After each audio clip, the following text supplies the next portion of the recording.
Hello friends, I am Dr. Samadhan Mane, Associate Professor of English working at KBP Mahavidyalaya Pandharpur. Today we are going to deal with a topic from your paper Introduction to the Structure and Function of Modern English, that is discourse analysis. As you are much aware, the topic is bigger one, so for the sake of convenience I have split the topic in three parts. So in this particular video we are going to deal with the first point of view through which discourse is analyzed, that is mode of discourse.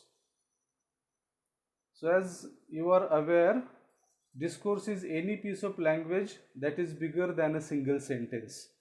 The term discourse applies to both spoken and written language used for any literary and non-literary purposes.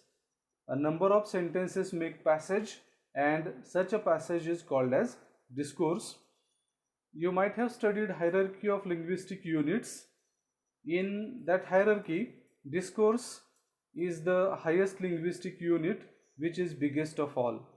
Discourse is studied from 3 points of view, as I have already told you, that is mode, tenor and domain. So this video is devoted to mode of the discourse. So let us begin with what is mode of the discourse. So language is used in two ways or two mediums. So those mediums are called as modes of discourse. So mode can be defined as a medium in which language is transmitted from the speaker to the listener or from the writer to the reader. In other words, there are two modes of language, that is speech and writing. Speech is called as auditory medium through which language is used, and writing is called as visual medium through which language is used. So mode is related basically to the distinction between speech and writing, because speech and writing differ with respect to linguistic features, and those linguistic features are the differences between speech and writing. So let's move on to the typical features of speech. So to begin with, the first feature of typical speech is inexplicitness. Inexplicitness results from the lack of clarity, because speech is a continuous two-way process where speaker speaks and listener receives from his end. Apart from that, speech includes a number of paralinguistic features including body language, which includes facial expressions and gestures, which are most of the times peculiar to a speaker, so which results in lack of clarity and lack of understanding on the part of the listeners. Moreover, in speech, a speaker uses number of pronouns, and as you are aware, pronouns have a number of references backward and forward, so it becomes obscure most of the times to establish the anaphoric and cataphoric relations between the pronouns and their referents. The second important feature of speech is lack of clear sentence boundaries. It results because speech is spontaneous. In other words, the speaker gets minimum time before he delivers his speech. Therefore, speech might include incomplete sentences as well as phrases instead of complete sentences. So, we cannot easily identify where the sentence has begun or where the sentence has come to an end. The third feature of speech is simple structures. So when it comes to simple structures, simple sentences and simple monosyllabic words are used in speech. Moreover, a speaker may use phrasal verbs such as look into or look at. Apart from this, words from the dialects also can be used in speech, as a speaker is spontaneous while he chooses the words. The next important feature of typical speech is repetitiveness. It results due to the speech being ephemeral, as when a speaker speaks, the words get vanished into the air. So for the sake of understanding and for the sake of memory, most of the important words and expressions are repeated by the speaker. Sometimes in order to seek for confirmation also, a speaker repeats certain words.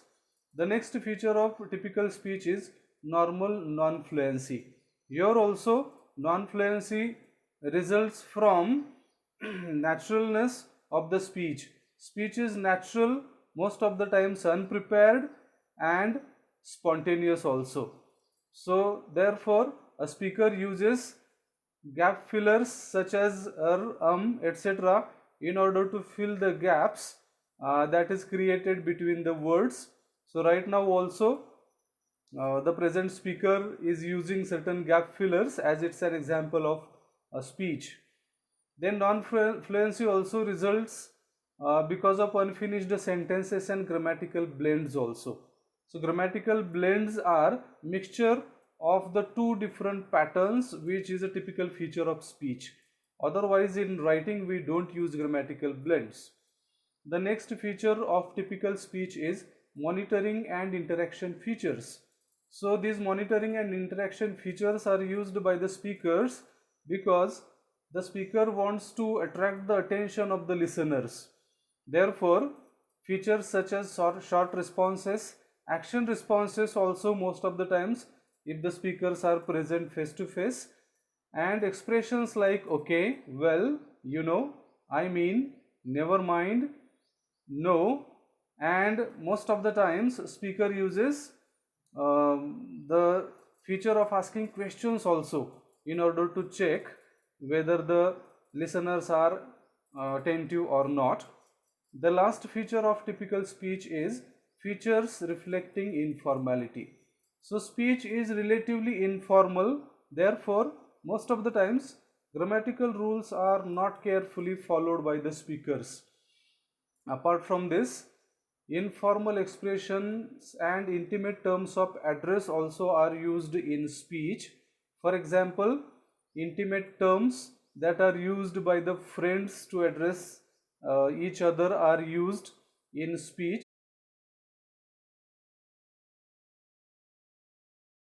Now let's move on to the features of typical writing.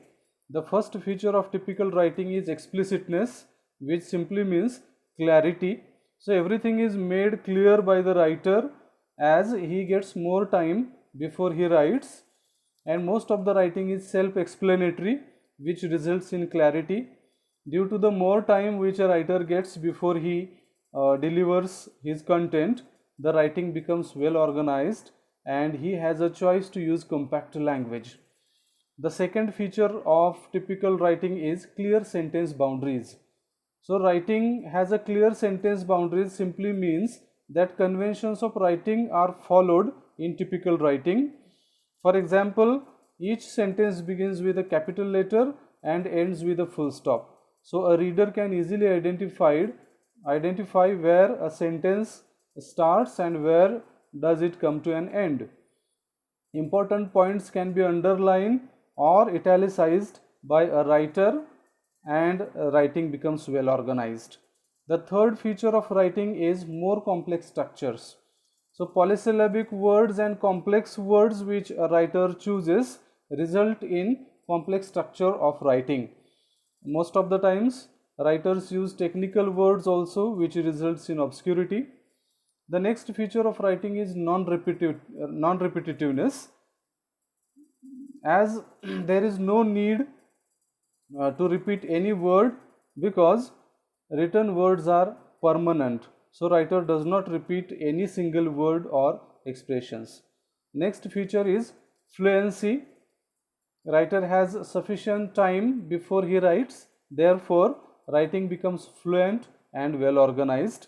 Next feature of writing is no monitoring and interaction features, because while a writer writes something, reader is not present, therefore writing lacks these monitoring and interaction features.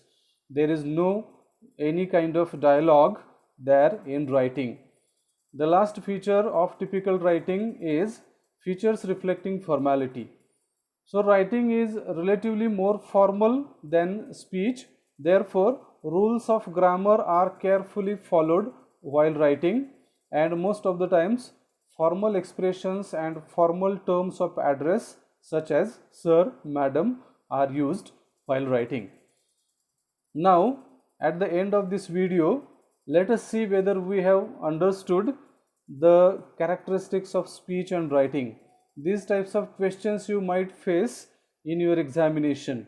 The question is, identify the mode of the given discourse and state at least two characteristics with examples taken from the passage that has been given.